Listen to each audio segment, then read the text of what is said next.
को जय मसीह की, परमेश्वर के नाम की महिमा हो। आज हम देखेंगे मलिकिसिदक का अब्राहम को आशीर्वाद देना, और ये हमें देखने को मिलता है उत्पत्ति उसका 14वां अध्याय की 17वीं आयत से लेकर 24वीं आयत तक। आपके पास बाइबल है तो हमारे साथ निकाल लीजिए। उत्पत्ति 14 का 17 से 24 तक मलिकिसिदक का अब्राहम को आशीष देना। हमेशा की तरह इन चंद आयतों को सुपर फास्ट स्पीड से पहले हम उर्दू में देखेंगे और उसके बाद इसको हिंदी में पढ़ते हुए एक्सप्लेन करने की कोशिश करेंगे।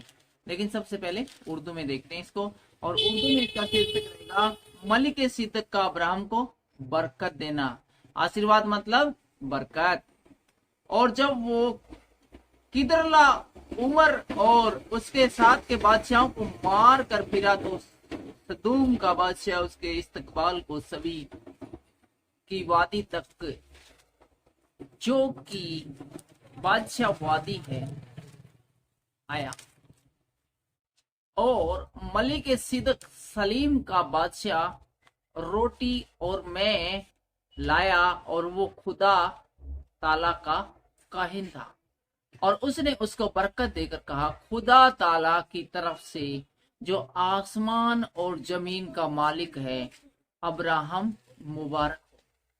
और मुबारक है खुदा ताला जिसने तेरे दुश्मनों को तेरे हाथ में कर दिया। तब अब्राहम ने सबका 10वां हिस्सा उसको दिया। और सदूम के बादशाह ने अब्राहम से कहा, आदमियों को मुझे दे दे और माल अपने लिए रख ले। पर अब्राहम ने सदूम के बादशाह से कहा, अपने खुदावंद खुदा ताला आसमान और जमीन के मालिक की कसम खाई है कि मैं न तो कोई धागा, न जुत्ती का तस्मा, न तेरी और चीज लूंगा, ताकि तू ये न कह सके कि मैंने अब्राहम को दौलतमंद बना दिया, सिवा उसके जो जवानों ने खा लिया और उन आदमियों के हिस्से के जो मेरे साथ गए। सो ऑनर और इस काल में मेरे अपना अपना हिस्सा ले ले। परमेश्वर का वचन उर्दू में सुने जाने पर परमेश्वर आपको आशीष दे, बरकत दे। अब देखते हैं हिंदी में, और हम आपको याद दिलाते चले कि इस समय पढ़ रहे हैं उत्पत्ति उसका 14वां अध्याय की 17वीं आयत से लेकर 24वीं आयत तक मलिकिसिदक का अब्राहम को आशीर्वाद देना। और ये एक घटना उस समय के बाद की है, जबकि लूत है जो अब्राहम का भतीजा है, वो सदोम में रहता था। और कुछ राजा है वो सदोम को पूरी तरह से लूट कर उसका सोना चांदी और उसके आदमियों को, गुलामों को और उसके डांगर पशुओं को, सब कुछ उसका लूट कर है वो ले गए। और जाते जाते वो लूत को भी लूट कर ले गए, लूट की संपत्ति ले गए और लूट को भी अगवा करके अपने साथ ले गए थे। इसकी सूचना अब्राहम को मिली थी कि उसके भतीजे का अपहरण कर लिया गया है। और तुरंत अब्राहम है वो 318 प्रशिक्षित योद्धाओं को लेकर उन राजाओं से जो अब्राहम को लेकर लूट कर ले जा रहे थे और पूरे सदोम को लूट कर ले जा रहे थे, उनका पीछा कर कर उनको रास्ते में ही युद्ध में हराकर जो कुछ भी लूत का लूटा था वो सारा धन और लूत को सुरक्षित वापस लाया। बल्कि इसके साथ साथ अब्राहम है वो संपूर्ण जो सदोम नगर है उसका जो कुछ भी लूट लिया था उन राजाओं ने, वो सारा कुछ है उन राजाओं को मारकर वापस ले आया था। तो जब वापस लाया है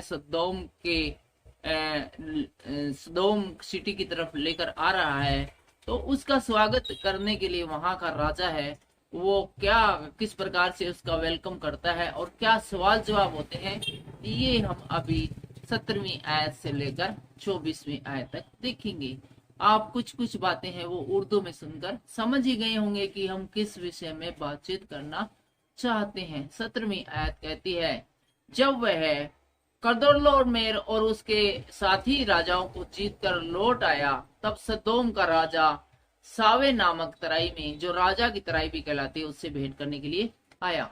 तो जब, जैसे कि मैंने अभी बताया कि जब उन राजाओं को जो संपूर्ण सदोम की धन संपत्ति लूट कर और लूत को भी लूट कर उसको बंदी बनाकर ले गए थे, उन सबको वापस ले आया। तो सदोम का राजा है अब्राहम का वेलकम करने के लिए आते हैं। तब सलेम का राजा मलिक सिदक, जो कि परम प्रधान ईश्वर का याजक था, और यहाँ पर सदोम का जो राजा है उसके साथ साथ सलेम का राजा भी यहाँ पर आता है सदोम के राजा के साथ। और न सिर्फ ये राजा है बल्कि याजक भी है, परमेश्वर का बहुत बड़ा भगत भी था। रोटी और दाखरस ले आया, वो अपने साथ है। अब्राहम का स्वागत रोटी और दाखरस से करता है।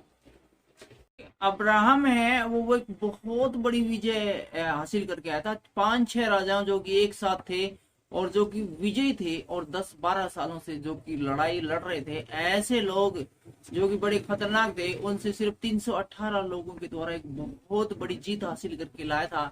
इसलिए मलिक सिद्दक है, जो कि एक राजा है और एक परमेश्वर का सेवक भी है, वो दाऊद को आशीर्वाद देता है। और क्या आशीर्वाद देता है, ये 19वें आयत में पढ़ते हैं। और उसने अब्राहम को यह आशीर्वाद दिया, परम प्रधान ईश्वर की ओर से, जो आकाश और पृथ्वी का अधिकारी है, तू धन्य हो। और धन्य है परम प्रधान ईश्वर, जिसने तेरे द्रोहियों को तेरे वश में कर दिया। तो यहाँ पर परमेश्वर को भी धन्य कहते हैं मलिक सिद्दक, और अब्राहम को भी आशीर्वाद देते हैं कि वो भी धन्य हो। और परमेश्वर की बड़ाई करते हैं कि उसने अब्राहम के दुश्मनों को उसके नीचे कर दिया। तब अब्राहम ने उसको सब वस्तुओं का दशमांश दिया। और चूंकि एक पात्र था, इसलिए अब्राहम ने जो कुछ भी उसका था उसमें से उसको दशमांश दिया। उसका 10वां हिस्सा है वो मलिक सिद्दक को दिया। तब सदोम के राजा ने अब्राहम से कहा, प्राणियों को तो मुझे दे।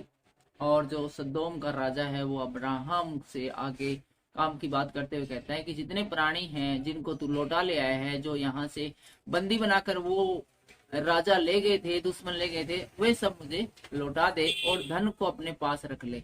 और तूने जो इतना बड़ा काम किया, इतनी बड़ी जीत हासिल की है, तो तेरा इनाम ये है कि जितना भी धन तू लेकर आया है, वापिस लौटा कर लाया है, उनसे लूट कर लाया है, वो सारा का सारा धन है वो तू रख ले इनाम के रूप में। और 22वें आयत में कहते हैं, अब्राहम ने सदोम के राजा से कहा, लेकिन तो अब्राहम राजा से कहते हैं, परम प्रधान ईश्वर यहोवा, जो आकाश और पृथ्वी का अधिकारी है, उसकी मैं यह शपथ खाता हूँ कि जो कुछ तेरा है उसमें से न तो एक फूट और न जुत्ती का बंधन, न कोई और वस्तु लूंगा। अब्राहम कहता है, जी ऐसा है राजा साहब, जो भी जितना सामान मैं लेके आया हूँ उसमें से एक के चवन्नी भी कौन लूंगा, सीधा सा हिसाब किताब ये है, कुछ भी नहीं लूंगा उसमें से कुछ भी। और वो इसका कारण क्या है, मैं कुछ भी नहीं ले रहा, तूने मुझे ऑफर किया इसके लिए धन्यवाद है सारा कुछ लेने के लिए, लेकिन मैं इसमें से एक पैसा भी नहीं लूंगा। इसका कारण क्या है कि कहीं तू ऐसा न कहने पाए कि अब्राहम मेरे ही कारण धनी हुआ, और तू कल को ये न कहना पाए कि अब्राहम को जो अब इतना बड़ा धनी है, अनिल अंबानी बने अंडे, मुकेश अंबानी जो बने अंडे, बिल गेट्स बने अंडे, ये जो अमीर बन रहे नहीं वो हमारी वजह से बन रहे हैं। जो एक राजा, जो सदोम ने कोई राजा लूट के ले गए, फिर वो जो लूट के जो वापिस आया, तो वो जो जितना धन है वो जो सदोम के लोगों का लूट के ले गया था, और जो उनके पास भी धन था, वो सारा सदोम के राजा ने अर्थात मैंने अब्राहम को दिया था। इस कारण अब्राहम अमीर है। तो ये बात भविष्य में कभी बोल न सके, इसलिए अब्राहम ने कहा था, भाई जो जितना लूट का माल है ना, जो तेरा था वो तो तेरा है ही है, इसके अलावा जो उनके पास जो और भी जो बहुत सारा अरबों खरबों था, वो सारा भी मैं तेरे को ही देता हूँ। 24वें आयत में कहते हैं, पर जो कुछ इन जवानों ने खा लिया है और उसका भाग जो मेरे साथ गए थे, अर्थात आनेर, एस्कुल और ममरे, मैं नहीं लौटाऊंगा, वे तो अपना भाग ठहरे। लेकिन जो जवानों ने जो कुछ खा पी लिया नहीं, वो उन्होंने खा पी लिया, मैं तेरे से कुछ भी नहीं लूंगा। तो कितना बड़ा अब्राहम का दिल था, कितना बड़ा अब्राहम का विश्वास था। उसे विश्वास था कि वो अमीर, बहुत अमीर बनने वाला है, परमेश्वर उसको बहुत अमीर बनाने वाला है। अब्राहम चाहता था एक पल में ही अमीर बन जाता बगैर परमेश्वर की सहायता से, लेकिन उसने शॉर्टकट नहीं अपनाया, बल्कि परमेश्वर पर भरोसा रखा कि मैं यदि इसका धन नहीं लूंगा तो परमेश्वर इससे प्रसन्न होगा। और यदि मैंने इसका धन ले लिया और इससे अमीर बन गया तो हो सकता है कि परमेश्वर बहुत क्रोधित हो, क्योंकि ये विजय दिलाने वाला स्वयं परमेश्वर था। वरना 318 लोग कैसे एक इतने बड़े राजा, 5-6 राजाओं की सेनाओं का मुकाबला कर सकता था। तो हमें भी अब्राहम की तरह धैर्यवान बनना है, परमेश्वर पर निरंतर भरोसा रखना है, लालच नहीं करना है उस थोड़े से धन के लिए, किसी भी बात के लिए परमेश्वर को अपने से दूर नहीं होने देना है। आज के वचनों के द्वारा परमेश्वर आपको आशीष दे, बरकत दे। सबको जय मसीह।